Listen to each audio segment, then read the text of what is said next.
After just 2 years, the site's made public over 1 million secret documents. But WikiLeaks as an organization continues to be largely shrouded in secrecy. Only Julian Assange and Daniel Domscheit-Berg appear in public, the latter under the pseudonym Schmidt. Okay, hello everybody. My name is Daniel Schmidt, this is Julian Assange. We're here to make a short presentation about the WikiLeaks project. According to The National, which is something that we are kind of proud, it's one of the last quotes we had. So The National has said that we have produced more scoops in our short existence than the Washington Post in the last 30 years.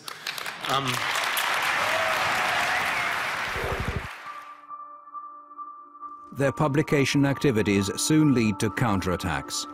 When WikiLeaks release lists of censored websites, internet service providers in a number of countries, including Thailand, China and Iran, shut them down. The more sensitive the material they publish, the more often WikiLeaks become the object of lawsuits and threats. WikiLeaks now attracts the attention of the US intelligence, who, in a classified report, claim that the site is a threat to national security and suggest ways of shutting it down. Priority is put on finding the individuals leaking the information. The US intelligence, however, only managed to keep the report secret a short while before it's leaked to WikiLeaks. It now becomes obvious that WikiLeaks need to find more and safer havens from which they can publish their information. A sequence of events now starts on an island in the middle of the North Atlantic, which, while it leads to more censorship efforts, will also create new opportunities for WikiLeaks.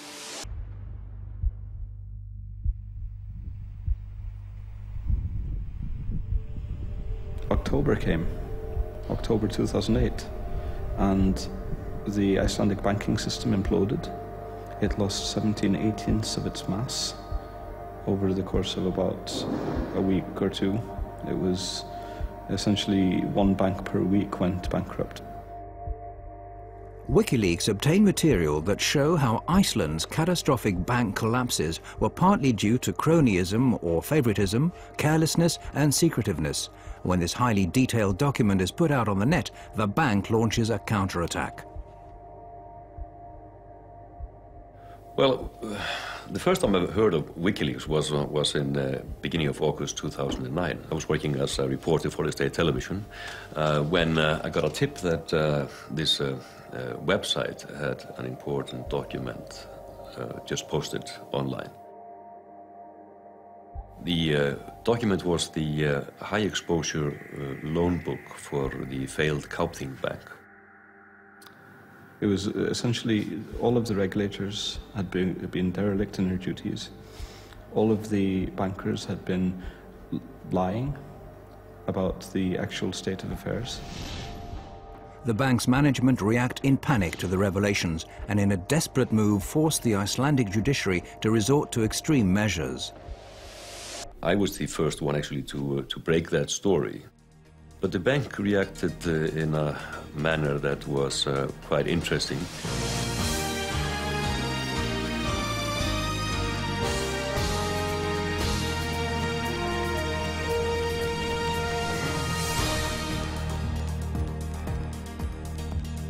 Gott kvöld, nú hefjast fréttir, laugardaginn 1. ágúst, samt ekki allar þær fréttir sem við ætlum að segja ykkur.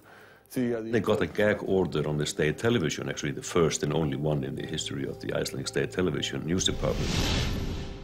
Allir geta nálgast þau á vefsíðunni wikileaks.org, wikileaks.org.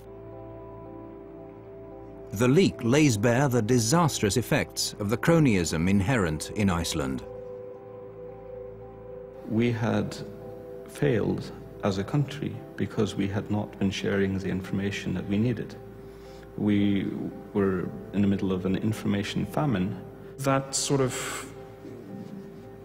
eventually led to this just, let's get the WikiLeaks people here, and then when they were here, we just went, okay, is there anything you want us to do? And obviously there was. Welcome to this program. Thank you. Yes, you mentioned to me the dream that we in Iceland we should become a vanguard of publishing freedom. Yes. Absolutely, absolutely. So we see... and they were presenting this idea, which they called Switzerland of Bytes, which was basically to take the tax haven model and transform it into the transparency haven model. Why doesn't Iceland become the center for publishing in the world? Because it's going to be global. Julian and I, we were just throwing that idea out, just declaring on national television that we thought this would be the next business model for Iceland. So that felt pretty weird. Then realizing the next day that everyone wanted to talk about it. Iceland has seen some of the problems that happen when society becomes too secret. WikiLeaks gave us the nudge that we needed. We had this idea, but we didn't know what to do with it. And they came and told us, and that is an incredibly valuable thing. WikiLeaks now team up with Icelandic activists and parliamentarians and together draw up a proposal that would transform Iceland into a haven for journalism. Herbert and I, and Birgir Jónsdóttir, and Rob Kongreip, and Julian Assange, the five of us sat in this hotel room for about 4 or 5 hours and wrote the entire proposal from scratch. The proposal is adopted unanimously by Iceland's parliament. Just getting a bill accepted in the parliament is nearly impossible. And this is actually very, this is a huge victory for the parliament to have a proposal of this nature passed through the parliament with everybody saying yes. It's also a victory for WikiLeaks, who are now not only using disclosures as a weapon, but also directly influencing freedom of expression laws. The entire hacker world behind WikiLeaks is growing increasingly confident that their visions will lead to an improved society. Well, I think people that are dealing with systems, and technologically oriented people are dealing with systems, they understand systems pretty well. And if you look at society, that's just yet another system. The people involved with WikiLeaks are exactly the same as me and the other people who are fighting this fight, in that they are information activists first and foremost. They believe in the power of information and power of knowledge, and the importance of allowing everybody to have both of those.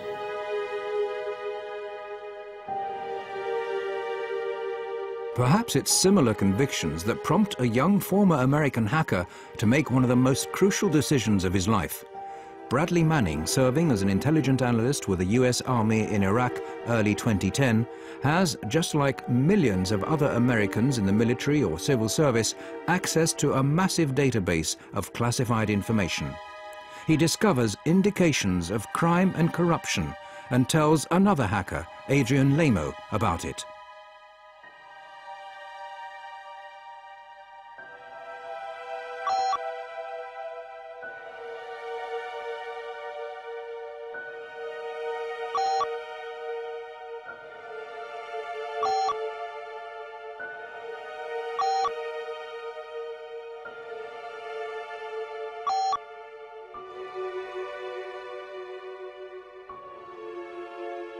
Manning writes that he sent hundreds of thousands of military and diplomatic reports to WikiLeaks, the biggest leak ever.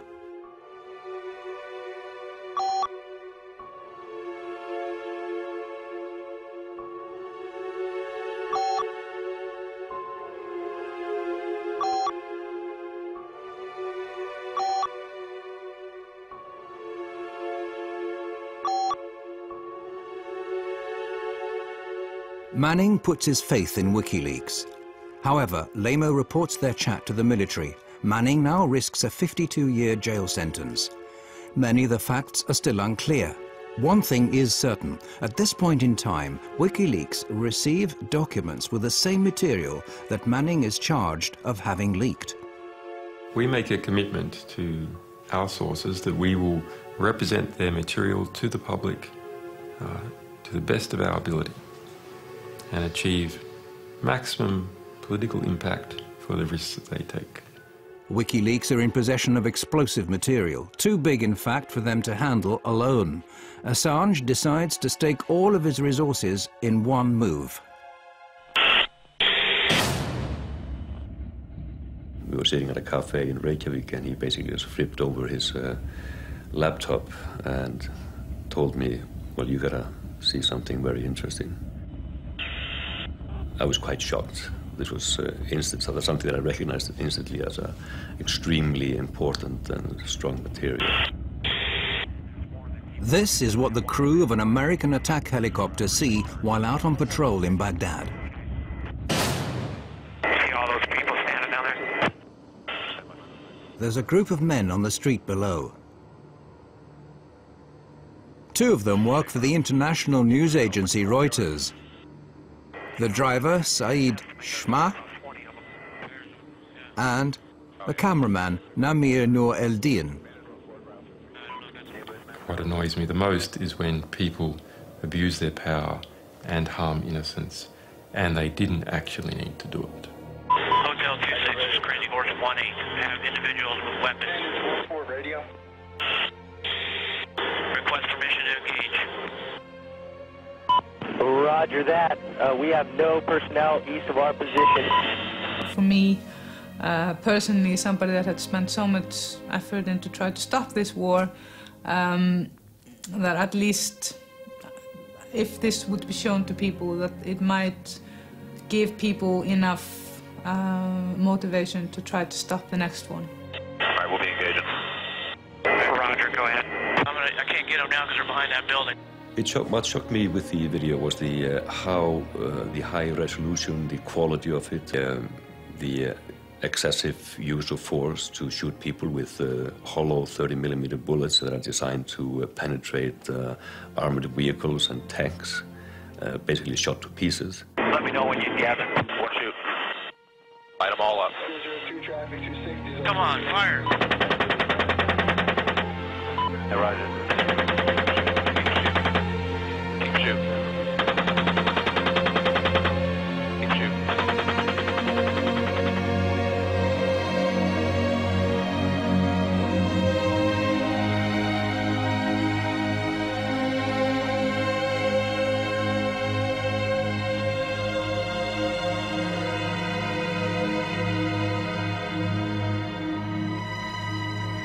Different people argue that it was right for the United States to be in Iraq, or wrong to be in Iraq, but nonetheless, in this incident,